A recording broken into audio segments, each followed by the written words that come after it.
N'hésitez pas à nous faire part de vos commentaires. 1-877-827-2346. Si vous avez manqué l'entrevue qu'on vient de faire avec Carl Malenfant, ex-vice-président aux technologies numériques à la SAC, je vous recommande de l'écouter. Si c'était pas pathétique, ça serait presque cocasse, mais sincèrement, c'est difficile quand tu es contribuable citoyen québécois, que tu travailles. On vient de parler pendant 40 minutes d'impôts avant. Là, tu vois qu'il y a du gaspillage de fonds publics comme ça, alors que des gens qui s'évertuent, qui étaient là, qui avaient les coups des franges pour avertir, pour lever les drapeaux jaunes, qui continuent aujourd'hui de dire que c'est pas de leur faute. C'est difficile quand même à avaler. Puis oui, ils sont bons pour essayer de nous endormir, mais on n'est pas dupes, sachez-le. Je pense que personne n'est dupe aussi ici au Québec.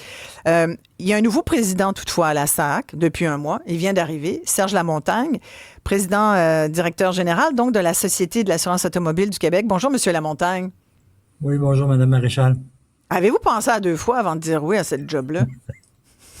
Oui, 2 fois, pas plus. Pas plus que 2 fois. Mais il faut dire que vous êtes un habitué, vous, de passer après du monde qui ont... Vous êtes un peu une espèce de grand balayeur en chef, vous me permettrez l'expression, parce que je regardais votre CV, D'abord, vous avez témoigné à la commission Charbonneau.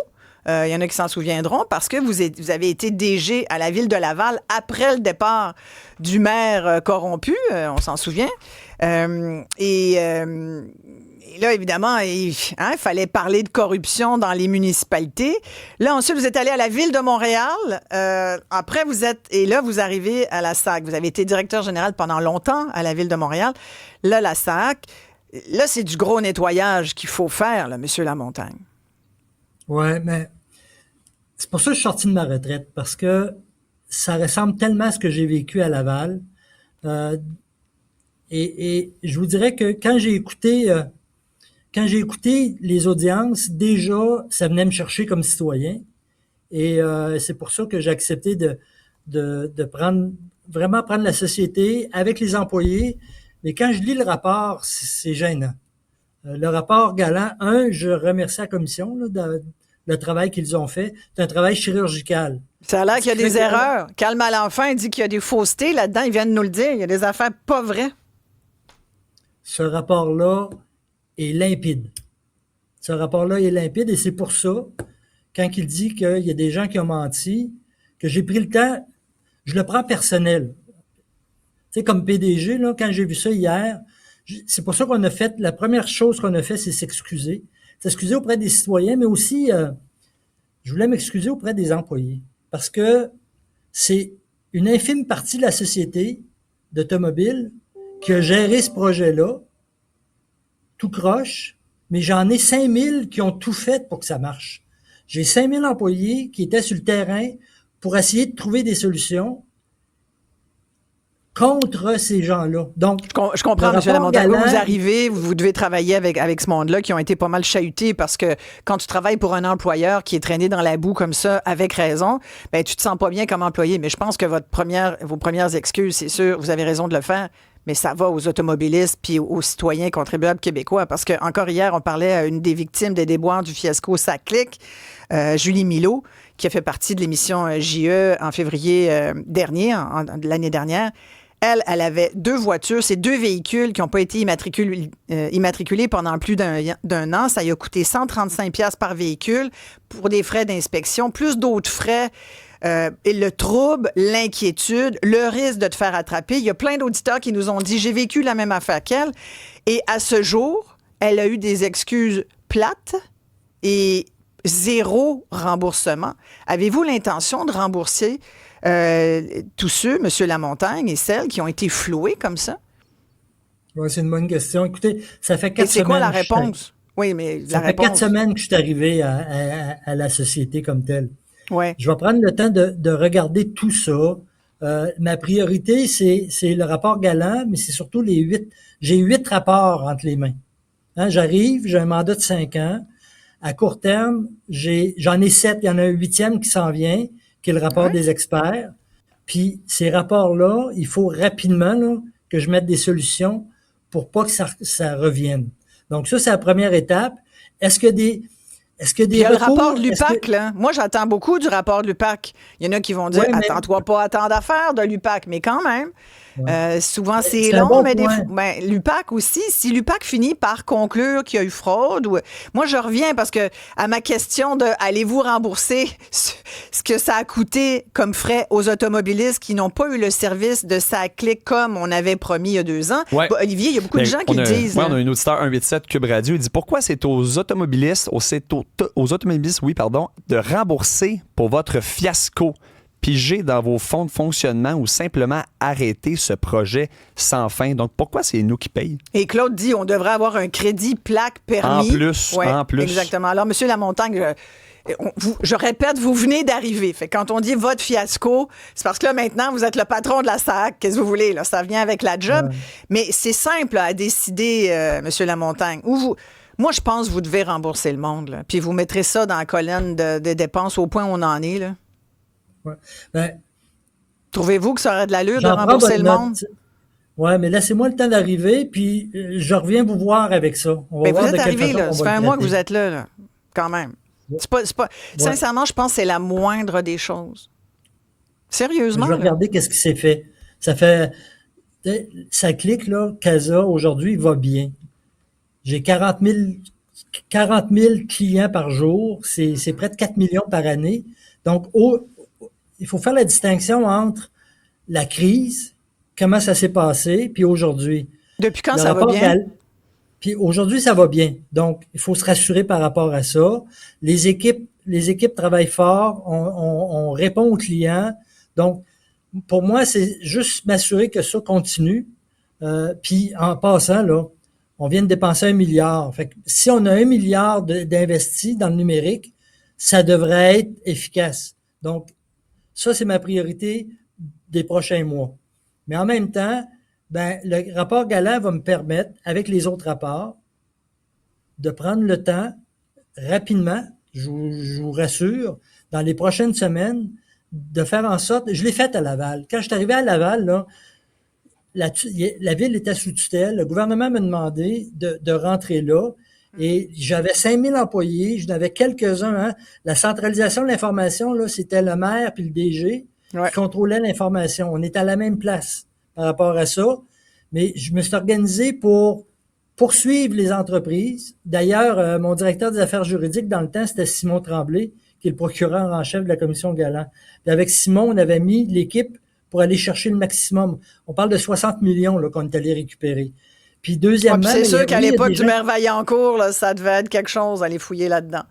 Mais là, vous allez avoir du plaisir à fouiller dans la SACLIC aussi. Là, puis, mais quand même, là, moi, je pense à tous ces gens. Là, il y en a eu beaucoup, là, plusieurs centaines de personnes, peut-être même quelques milliers. Est-ce que vous savez combien de gens ont reçu un mauvais service qu'on peut mettre sous l'espèce de chapeau, là, déboire, fiasco, SACLIC? Combien ça a touché d'automobilistes? Avez-vous ce chiffre-là, M. Lamontagne? Non, j'ai pas ce chiffre-là, mais j'imagine que ça doit être astronomique.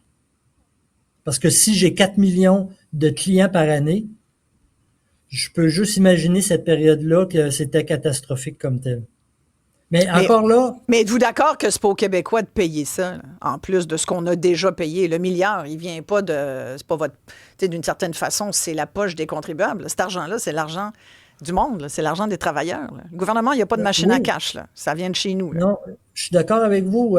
Écoutez, moi, ça fait presque 40 ans là, que je travaille dans le milieu public. Ouais. Donc, je suis habitué à faire en sorte que l'argent de mes budgets, c'est de l'argent emprunté. Je suis fiduciaire de l'argent du peuple. Ça serait le fun que tout le monde soit comme vous de ce point de vue-là, que tout le monde soit conscient de ça. Il y a toute la notion de confiance. Là, vous dites ça va bien aujourd'hui. On espère quand même, parce que depuis 2 ans, on est supposé être au courant que ça allait pas bien. Rétablir la confiance envers ce système-là. Parce que, tu vois, on a des commentaires... Oui, puis je veux juste vous remettre un peu dans le bain là, des gens qui sont vraiment, mais vraiment à bout de cette histoire-là, là, M. Lamontagne. Tu sais, on a David de Montréal qui est chef d'entreprise depuis 25 ans. Il dit, toute ma vie, on m'a fait signer des cautions personnelles pour mes emprunts dans mes entreprises. Si je me plante, on me prend tout. Pourquoi les hommes politiques et les hauts fonctionnaires, ne signent pas de caution personnelle sur leur projet? Avec ce qu'ils gagnent, là, ils devraient être traités comme des patrons d'entreprise. Qu'est-ce que vous en pensez? C'est un bon point.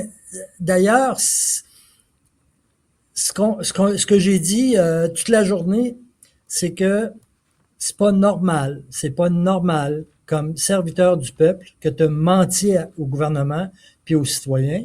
Et tu devrais être imputable de tes gestes.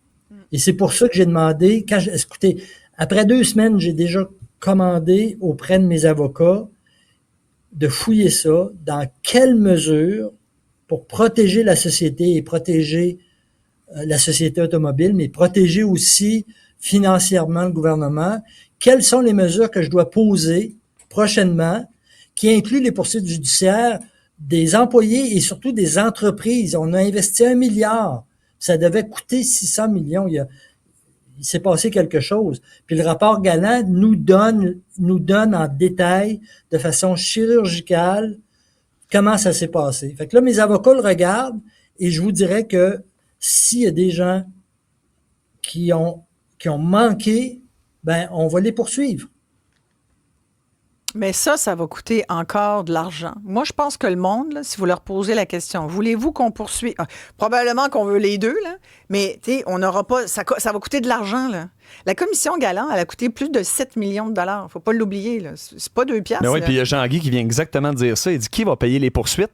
Exactement. Ces poursuites-là, c'est encore nous autres? Ben, c'est des avocats à 500, 700 dollars de l'heure. Là. Puis c'est beaucoup. C'est beaucoup. Là. Poursuivre, là. C'est incroyable. Puis quand c'est le gouvernement, c'est encore pire. Puis quand c'est une société d'État, c'est encore pire parce que c'est plus long. Puis plus c'est long, plus c'est cher. Mais rembourser le monde, des gens là, comme Julie hier, là, ça lui a coûté 2 fois 135 $. Me semble qu'un chèque de 270. Puis il y en a plein là, qui ont vécu la même affaire. Moi, je pense qu'il faut les rembourser, Monsieur Lamontagne. Ben, j'enregistre ce bout-là. Mais je vais regarder, quand on était en crise, comment on a traité ces dossiers-là. Malheureusement, je ne peux pas vous donner la réponse aujourd'hui, mais je vais prendre le temps de le regarder. Mais les recours, je vais juste vous rappeler une chose, c'est que les recours, quand j'étais à Laval, on avait une obligation de poursuivre. Parce que on ne sera pas responsable. Si on s'aperçoit qu'il y avait des manques, on va faire une analyse pointue et si je poursuis, les entreprises ou individus, c'est parce qu'il va y avoir eu des manquements graves. C'est ce bout-là qui est important. Et je pense que, par respect, on se doit de poursuivre des gens qui ont eu des manquements graves dans le cadre de leur fonction ou les entreprises qui ont vraiment profité des largesses de la société. Est-ce que c'est vrai? On va le regarder. Puis rapidement, dans les prochaines semaines, on va agir. Puis idéalement, plus d'avenants découpés en petits morceaux pour que ça fasse des petits montants de contrats qui passent sous le radar. Là. Ça devrait être interdit, ça, M. Lamontagne. Écoutez, je n'étais pas à la société, puis j'ai écouté ça à la commission, puis je l'ai dit à une autre entrevue, je suis tombé sur le cul quand j'ai entendu ça. Ça se fait pas. Le morcellement de contrats publics, là, pour en passer en douce, là, d'une certaine façon, ça frôle la fraude. Là. Ouais. Oui, mais regardez, ça fait 40 ans que je fais ça.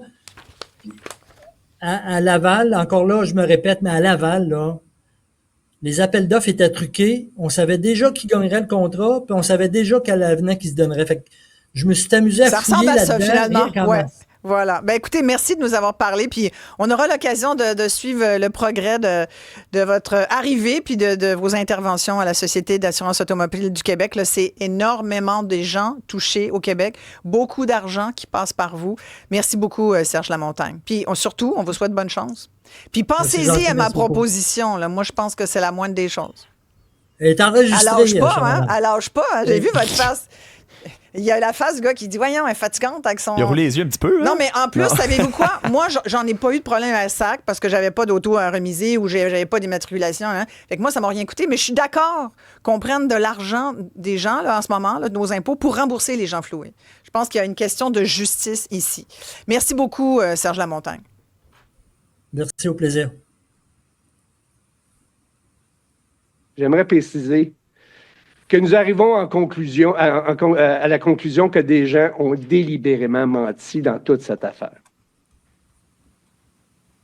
Mais pour se poser des questions, qu'est-ce qu'on peut faire? Qu'est-ce qu'on peut recommander dans un cas comme ça? Ben, Il serait difficile de recommander d'être transparent et honnête, puisque ça devrait être impérativement la norme pour les personnes œuvrant dans l'administration publique.